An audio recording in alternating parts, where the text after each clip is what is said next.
RMS Titanic अब तक हुए सबसे प्रसिद्ध और भयानक जहाजों में से एक है और आधुनिक तकनीक की बदौलत हम इसके कटोरे में खोए हुए कई खजानों को वापस लाने में सक्षम हुए हैं। हालांकि सभी जहाजों के मलबे ने इतने सारे निशान नहीं छोड़े हैं। यहाँ 10 काल्पनिक जहाजों के टुकड़े हैं जिनका अभी तक पता नहीं चल पाया है। 10 the merchant royal. Merchant royal एक ब्रिटिश व्यापारी जहाज था जिसका उपयोग वेस्ट इंडीज में व्यापार के लिए किया जाता था। जहाज को 1627 में लॉन्च किया गया था, लेकिन ठीक एक दशक बाद यह अपनी आखिरी यात्रा पर निकला। 1641 में मर्चेंट रॉयल एक सफल व्यापारिक सत्र के बाद वापस लंदन जा रहा था जब इसमें रिसाव शुरू हो गया। दुर्भाग्य से जहाज की आमतौर पर खराब स्थिति के कारण रिसाव नाव को कॉर्नवाल के तट पर डुबाने के लिए पर्याप्त था। इस तथ्य के बावजूद कि जहाज का अंतिम स्थान ज्ञात है, कोई भी जहाज को ढूंढ नहीं पाया है। संभावित लंगर 2019 में एक खोज में सामने आया, लेकिन जहाज का बाकी हिस्सा आज भी खोया हुआ है। 9 सिनको चागास। सिनको चागास एक नाव या एक पुर्तगाली नौकायन जहाज था जो गोवा में बनाया गया था, उस जहाज की तरह जिससे उसने अपना नाम सिंक चागास लिया था। यह विशेष जहाज 1593 में गोवा से अपनी पहली यात्रा पर रवाना हुआ था। हालांकि ठीक एक साल बाद वह एंग्लो स्पेनिश युद्ध के दौरान फियाल द्वीप के पास एक लड़ाई एक्शन ऑफ फियाल में फंस गया था। सिनको चागास और उसका माल, जिसके बारे में कहा जाता है कि उसकी कीमत लगभग 20 बिलियन अमेरिकी डॉलर थी, समुद्र तल के नीचे डूब गया। हालांकि जहाज और उसका खजाना कभी नहीं मिला, लेकिन ऐसा माना जाता है कि मलबा पिको द्वीप और के बीच कहीं है फियाल। फिर भी जहाज की खोज अभी तक नहीं की जा सकी है, साथ ही इसके सारे खजाने की भी।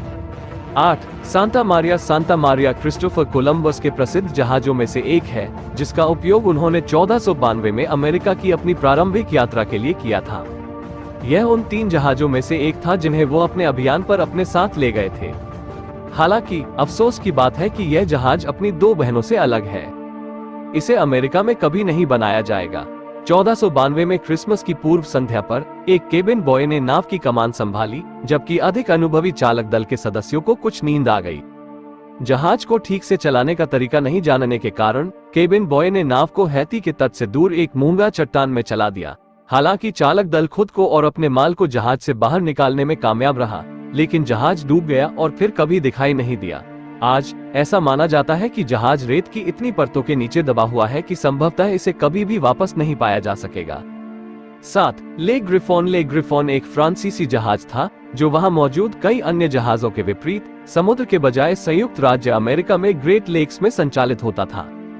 इस जहाज का संचालन 1670 के दशक में शुरू हुआ था और यह ग्रेट लेक्स पर चलने वाला पहला नौकायन जहाज था।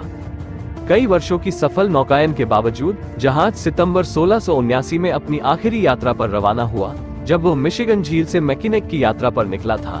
द्वीप उस समय वो व्यापार के लिए फर का एक माल ले जा रही थी। हालांकि रास्ते में कहीं कुछ हुआ और जहाज गायब हो गया। आज तक हम अभी भी नहीं जानते कि जहाज कहाँ है या उसका और उसके माल का क्या हुआ।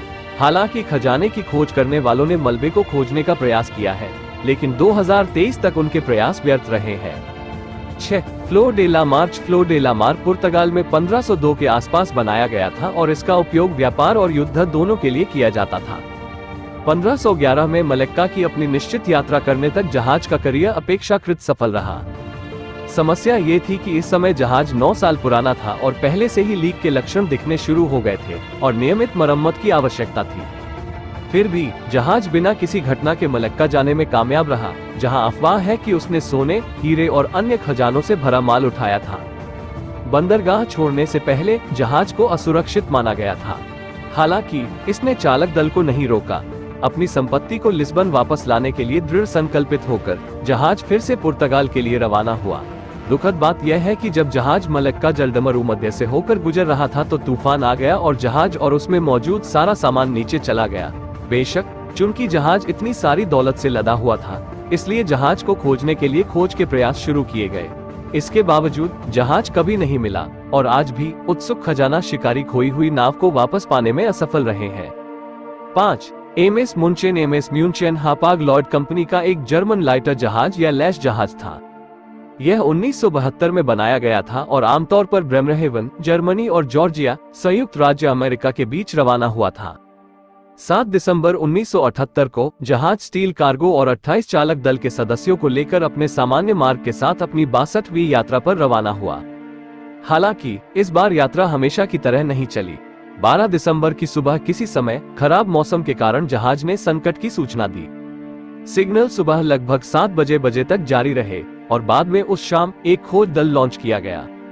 अगले दिनों में समय समय पर मई दिवस संदेश प्राप्त करने के बावजूद खोज दल जहाज को ढूंढने में सक्षम नहीं था।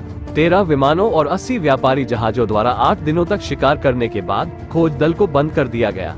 हालांकि मलबा कभी नहीं मिला और मलबे का कारण कभी नहीं बताया गया। आपदा के 2 महीने बाद एमएस मुनचेंग की एक जीवन रक्षक नाव पलट गई ऊपर। हालांकि नाव खाली थी और आज तक कोई नहीं जानता कि जहाज या चालक दल का अंतिम विश्राम स्थल कहाँ है। 4. बोनहोमे रिचर्ड। बोनहोमे रिचर्ड 1766 में एक फ्रांसीसी कंपनी द्वारा कॉन्टिनेंटल नेवी के लिए बनाया गया एक युद्धपोत था और इसका इस्तेमाल अमेरिकी क्रांति के दौरान ब्रिटिशों के खिलाफ लड़ने के लिए किया गया था। इसका नाम बेंजामिन फ्रैंकलिन के नाम पर रखा गया था, जिन्होंने पेरिस में लेस मैक्सिम्स डी बोनहोमे रिचर्ड शीर्षक से लेख प्रकाशित किए थे। सामान्य तौर पर बोनहोमे रिचर्ड का करियर सफल रहा। उन्होंने कुल 16 ब्रिटिश जहाजों को पकड़ने में कामयाबी हासिल की। हालांकि जहाज की जीत अल्पकालिक थी।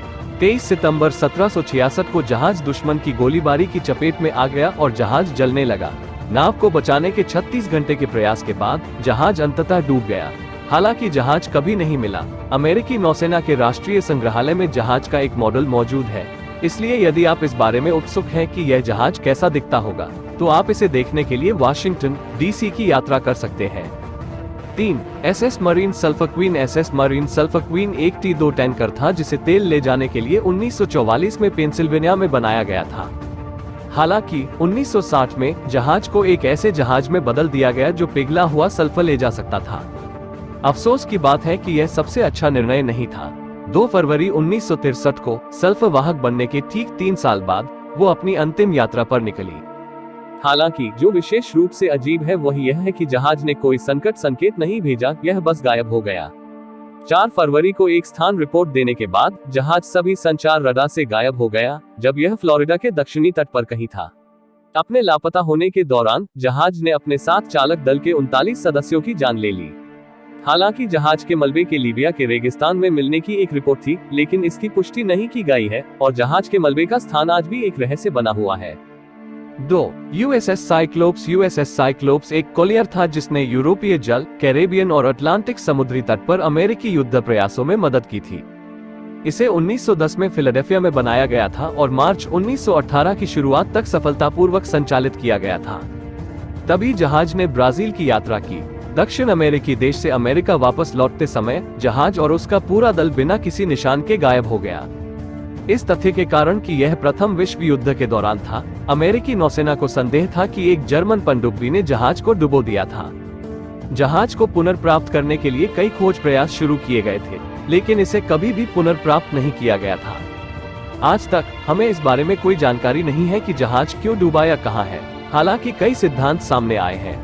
जर्मन पनडुब्बी द्वारा डूबने के अलावा कुछ लोगों का मानना है कि कप्तान नशे में था और उसने जहाज को पलट दिया। अन्य सिद्धांतकारों का मानना है कि जहाज पर क्षमता से अधिक सामान भरा हुआ था और उसके वजन के कारण वह डूब गया। जो भी मामला हो, जब तक हमें मलबा नहीं मिल जाता तब तक हमें संभवतः पता नहीं चलेगा। 1. सामान्य अनुदान। जनरल ग्रांट 1864 में मेन में बनाया गया एक 3 मस्तूल वाला जहाज था। इसका नाम union army general Ulysses S grant के नाम पर रखा गया था। 14 मई 1866 को जनरल ग्रांट ने मेलबर्न से लंदन तक एक दुर्भाग्यपूर्ण यात्रा की। जैसे ही यह न्यूजीलैंड के तट के पास ऑकलैंड द्वीप समूह से गुजरा, यह एक द्वीप के तट पर चट्टानों से टकराया और नीचे चला गया। उस समय जहाज पर 83 लोग सवार थे। हालांकि केवल 15 लोग ही किनारे तक पहुंचे। 15 विस्थापितों को कठोर उपनगरीय हवाओं का सामना करना पड़ा और उन्हें आग जलाने और जीवित रहने के लिए अपने पास मौजूद कुछ संसाधनों का उपयोग करना पड़ा। 9 महीने तक द्वीपों पर फंसे रहने के बाद बचे हुए लोगों में से 4 ने भागने का प्रयास करने के लिए एक छोटी नाव ली। उन्हें फिर कभी नहीं देखा गया। बीमारी से मरने वाले एक व्यक्ति को छोड़कर शेष बचे लोगों को नवंबर 1867 में एक व्हेलिंग जहाज द्वारा बचाया गया था, जिसका अर्थ है कि वे द्वीपों पर 18 महीने तक जीवित रहे थे। दिलचस्प बात यह है कि हालांकि जहाज का मलबा तो मिल गया, लेकिन जहाज का मलबा कभी नहीं मिला और यह आज भी खोया हुआ है। वीडियो देखने के लिए धन्यवाद। हमारे चैनल को सब्सक्राइब करना न भूलें और बेल आइकन पर भी क्लिक करें।